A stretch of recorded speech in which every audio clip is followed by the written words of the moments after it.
Dear students, بہن بھائیوں، السلام علیکم۔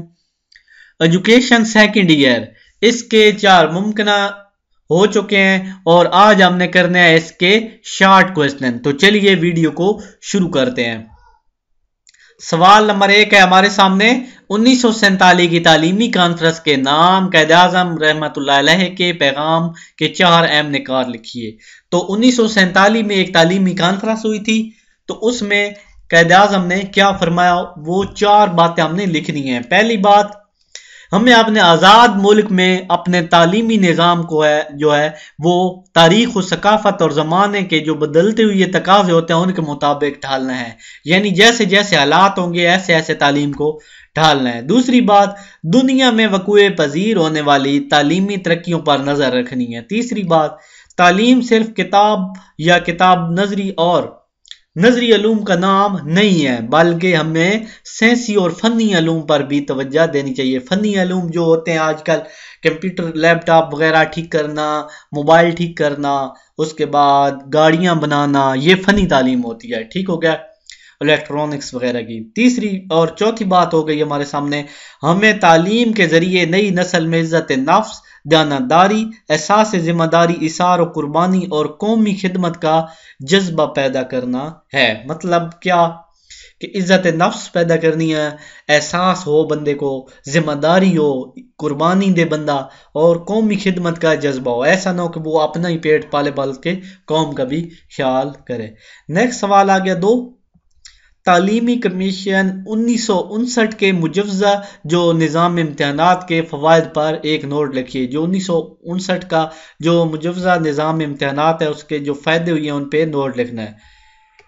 پہلی بات، کمیشن نے رٹا بازی کی مخالفت کی۔ بالکل بہت اچھی بات ہے، رٹا نہیں ہونا چاہیے۔ داخلی امتحان کے لیے 25 اور خارجی امتحان کے لیے 75 نمبروں کا امتحان تجویز کیا اور دونوں میں 40% نمبروں سے کامیابی کو ضروری قرار دیا۔ ٹھیک ہو گیا، یعنی جو داخلی اور خارجی امتحان ہوتے ہیں ان کے لیے 75 نمبروں کا امتحان تجویز ہوا ہے اور اس میں 40% نمبر لینا ضروری ہے۔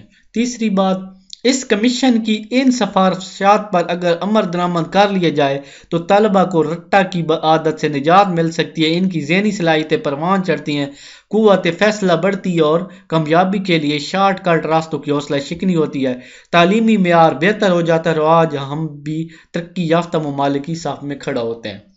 مطلب یہ آپ نے پڑھا تو اسی کو رٹا لگا دیا اور یہی لکھ دیا، اس کو کہتے ہیں رٹا۔ رٹا نہیں لگانا، آپ نے سمجھ کے پڑھنا ہے۔ اگر سوال کو ہیر پھیر کر کے بھی دے تو آپ کو جواب آنا چاہیے۔ نیکسٹ سوال آ گیا کہ درج ذیل پر نوٹ لکھیے۔ تو آپ نے ان پر نوٹ لکھنا ہے، مساجد، محلہ، سکول۔ ٹھیک ہو گیا، مساجد، محلہ، سکول اور دیہی ورکشاپ سکول۔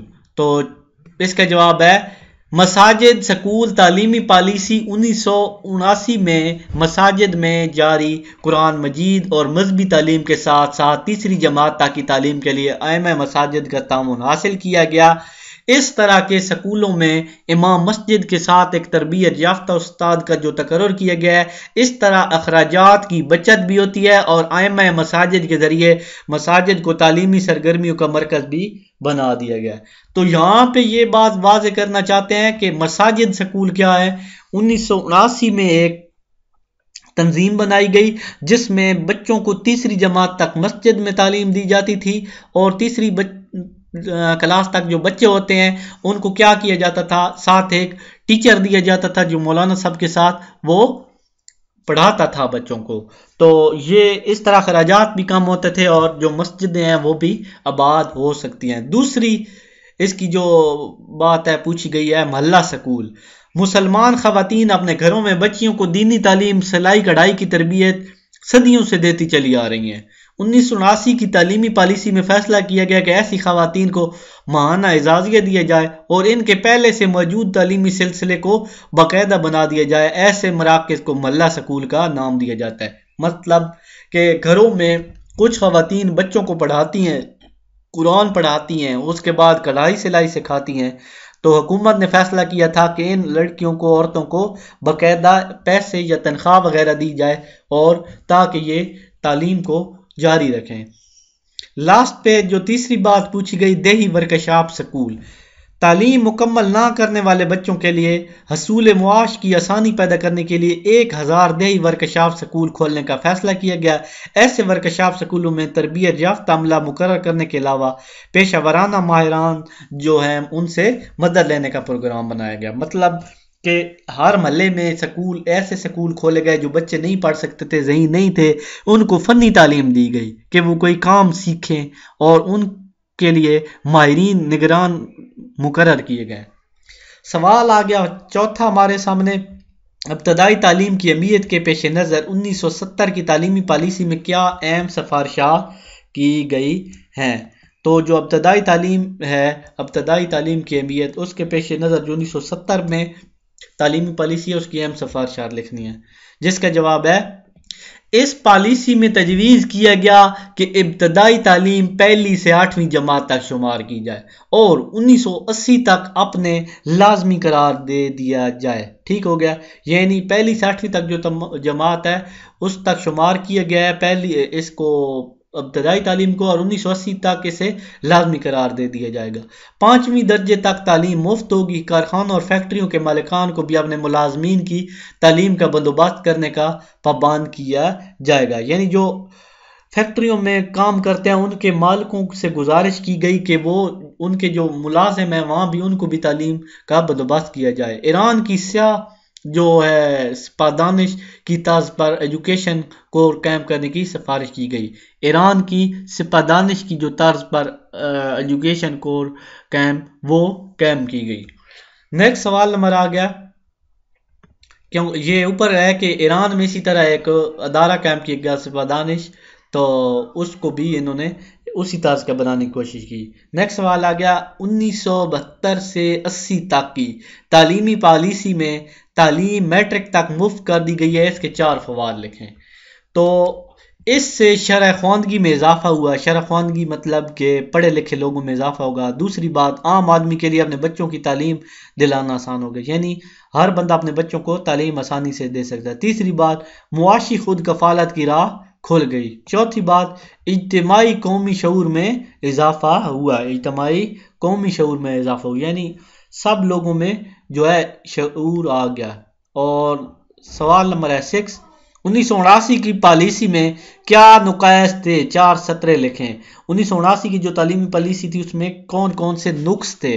بحیثیت مجموعی اس تعلیمی پالیسی میں بہت کم نقائص تھے، تاہم یہ بھی ایک حقیقت ہے کہ یہ پالیسی جمہوری حکومت کے بجائے فوجی حکومت نے پیش کی۔ اس میں بہت سے ایسے اقدامات کیے گئے تھے جن کا جو ہے پہلی پالیسیوں میں ذکر تک موجود نہیں تھا، مثلا مسجد سکول، محلہ سکول، دیہی ورکشاپ سکول وغیرہ، لیکن یہ اقدامات بہت جلدی بازی میں اٹھائے گئے۔ مطلب یہ بہت جلد بازی میں اٹھائے گئے، ٹھیک ہو گیا، کیونکہ یہ جو بنائے گئے تھے یہ فوجی حکومت نے بنائے تھے۔ ان پر طویل غور و فکر اور مشاورت نہیں کی گئی، جس کی وجہ سے ان سے متوقع نتائج 100% پورے نہیں ہو سکے۔ نجی تعلیمی اداروں کے قیام کی غیر مشروط اجازت ایک بہت بڑا فیصلہ تھا، یعنی نجی تعلیمی ادارے ہیں ان کی قیام کی غیر مشروط اجازت، یعنی جو نجی تعلیمی ادارے ہیں وہ اجازت کے بغیر تعلیم نہیں دے سکتے تھے۔ نجی تعلیمی اداروں کے مالکان طلبہ، عوام اور اساتذہ کا بہت زیادہ استحصال کر رہے تھے، ٹھیک ہو گیا۔ یہی وجہ ہے کہ 1972 کی پالیسی میں جب ان کی قومی تحویل میں لیا گیا تو عام طور پر ان کا خیر مقدم کیا گیا ہے۔ سوال آ گیا، نیکسٹ سوال نمبر 8 ہمارے سامنے 7۔ سوال نمبر 7، علامہ اقبال اوپن یونیورسٹی کے قیام کی وجوہات لکھیں۔ علامہ اقبال اوپن یونیورسٹی کا قیام 1972 کی پالیسی کا ایک سنہرا قدم ہے۔ یہ دراصل ان لوگوں کے لیے بنائی گئی جو اپنے کاروبار، ملازمت یا کسی اور مصروفیت کی وجہ سے باقاعدہ تعلیم حاصل نہ کر سکے۔ علامہ اقبال یونیورسٹی نے اوپن جو یونیورسٹی اس کے قیام سے اب تک کی خواندگی میں اور تربیت اساتذہ کے حوالے سے خصوصی طور پر کام کیا۔ مطلب کہ جو بچے یا جو لوگ فیکٹریوں سکولوں میں ادھر ادھر ہیں فیکٹریوں میں اور سکولوں میں داخلہ نہیں لے سکتے یا ملازمت کرتے ہیں اور ان کو سکول کا ٹائم نہیں لگتا تو وہ فاصلاتی تعلیم کے ذریعے تعلیم حاصل کر سکتے ہیں، بکس وغیرہ بھیج دیتے ہیں اور اس طرح تعلیم حاصل کرتے ہیں۔ سوال نمبر 8 آ گیا، ہائر ایجوکیشن قیام کے مقاصد لکھیں۔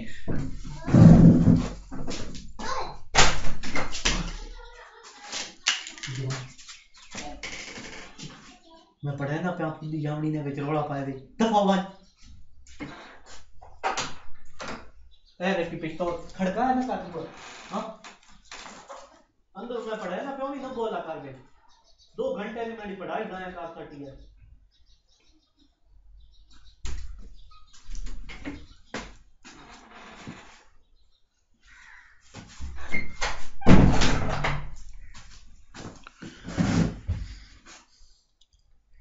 نیکسٹ سوال نمبر 8 آ گیا، ہائر ایجوکیشن کے قیام پر نوٹ لکھیں۔ 1959 کے تعلیمی کمیشن نے یونیورسٹیوں کے معاملات کی دیکھ بھال کرنے کے لیے یونیورسٹی گرانٹس کمیشن کے قیام کی سفارش کی تھی، لیکن اس کا قیام 1972 کی پالیسی میں عمل میں آیا۔ اعلیٰ تعلیم اور یونیورسٹیوں کے تمام مسائل کے حوالے سے یہ کمیشن خود مختار اور بااختیار ہے۔ آج کل اس کا نام ہائر ایجوکیشن کمیشن رکھا گیا، یعنی بلا وجہ یونیورسٹیاں بن جاتی تھیں اور اپنے پاس سے ڈگریاں چھاپنا شروع کر دیتے تھے، تو یہ ادارہ بنایا گیا جو منظور کرتا تھا کہ کون سی یونیورسٹی صحیح ہے اور کون سی یونیورسٹی غلط ہے، تو اس سلسلے میں یہ ادارہ بنایا گیا تھا۔ سوال آ گیا نمبر 9، 1979 کی تعلیمی پالیسی میں پاکستان کے لیے اردو کی اہمیت کے پیش نظر کیا سفارشات پیش کی گئیں؟ پاکستان کے آئین اور قائد اعظم کے فرمان کے مطابق اردو زبان پاکستان کی قومی زبان ہے، اس کو دفتری زبان قرار دیا گیا ہے۔ اس پر عمل درآمد کے لیے 15 سال کی مدت طے کی گئی۔ اس دوران انگریزی سے کام چلانے کا طریقہ طے پایا گیا۔ حکومتی امداد سے چلنے والے انگلش سکولوں کے لیے بھی اعلیٰ تعلیم کے لیے بھی اردو کو ذریعہ تعلیم بنایا جائے گا، لیکن ایسی پالیسی کا حشر بھی سابقہ تعلیمی پالیسیوں جیسا ہوا، یعنی یہ نئی پالیسی بنائی گئی لیکن اس کا حساب بھی اسی جیسا ہوا۔ سوال نمبر آ گیا 10، 1992 کی تعلیمی پالیسی میں شرح خواندگی بڑھانے کے لیے جو اقدامات پیش کیے گئے ان میں سے 4 کا ذکر کریں۔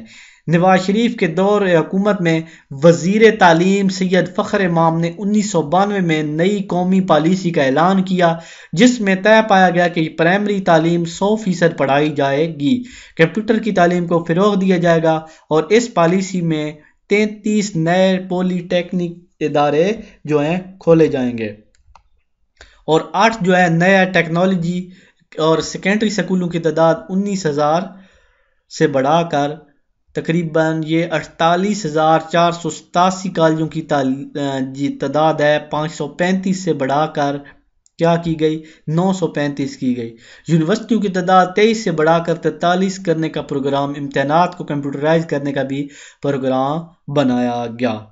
تو یہاں پہ آپ دیکھو کہ سید فخر نے کیا کیا کہ 1992 نئی پالیسی کا اعلان کیا، 100% تعلیمی پرائمری جو ہے 100% تعلیم کی گئی، یعنی ہر بندہ پرائمری پاس ہونا چاہیے۔